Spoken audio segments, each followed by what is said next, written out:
భారత్ అలాగే ఉమెన్ జట్ల మధ్య జరిగిన మ్యాచ్‌లో భారత జట్టు చక్కటి నిర్ణయాలు తీసుకుంది. ముఖ్యంగా హర్షిత్ రాణా, హర్షదీప్ సింగ్ లాంటి యువ ఆటగాళ్ళని బరిలోకి దించడమే కాకుండా సంజు శాంసన్ హాఫ్ సెంచరీ కూడా చూడముచ్చటగా జరిగిందని చెప్పుకోవచ్చు. అయితే ఇక మ్యాచ్ గెలిచిన అనంతరం ప్లేయర్ ఆఫ్ ది మ్యాచ్‌గా మన సంజు శాంసన్ హాఫ్ సెంచరీతో దుమ్మురేపిన సందర్భంగా తను ఏం మాట్లాడాడనేది చాలా ఇంపార్టెంట్‌గా జరిగింది.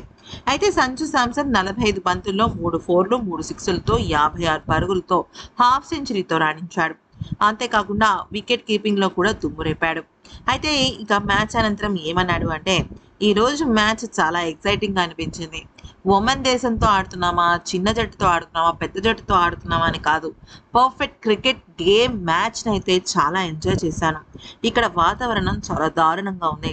ముఖ్యంగా ఈరోజు మమ్మల్ని మేము కాపాడుకోగలిగాము అంటే దానికి కారణం మా ఫిట్‌నెస్. గత కొన్ని వారాలుగా మేము మా ఫిట్‌నెస్ కోచ్‌ని, అలాగే దుబాయ్ పరిస్థితుల్ని, అలాగే అంటే యూఏఈ వాతావరణ పరిస్థితుల్ని బాగా అంచనా వేసుకొని దానికి తగ్గట్టుగానే మేము శ్రమించాం. అయితే మాకు బ్రోన్కో అనే ఒక కొత్త ట్రైనర్ వచ్చారు. ఆయనతో మేము గడిపిన క్షణాలు, ఆయన మాకిచ్చిన సూచనలు మమ్మల్ని చాలా ఎక్కువగా ఆటలో ముందుకు తీసుకువెళ్ళాయి. అయితే ఈరోజు నేను మిడిల్ ఆర్డర్‌లో చాలా మంచి సమయాన్ని గడిపాను. చాలా ఆనందంగా అనిపించింది. ఇక ఉమెన్ దేశం వాళ్ళు చాలా అద్భుతంగా ఆడారు.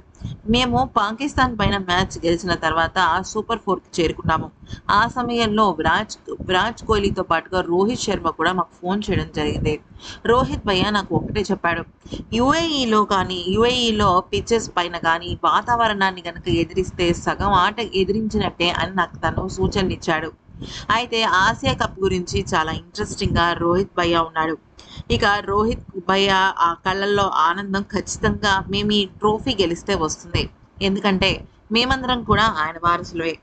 ఇక మరొక ముఖ్యమైన విషయం ఏంటంటే పవర్ ప్లేలో ఒమన్ దేశం చాలా అద్భుతంగా ఆడింది. ఎ మంచి బంతిని స్వింగ్ చేసే క్రమంలో చాలా ముందుండి జట్టును ఆ కెప్టెన్ నడిపించాడు. నేనెప్పుడూ కూడా పాజిటివ్‌గా ఉండడానికి ఇష్టపడతాను. ఏదైనా సరే జాతికి, మన జట్టుకి ఇవ్వడానికి ఇష్టపడుతుంటాను.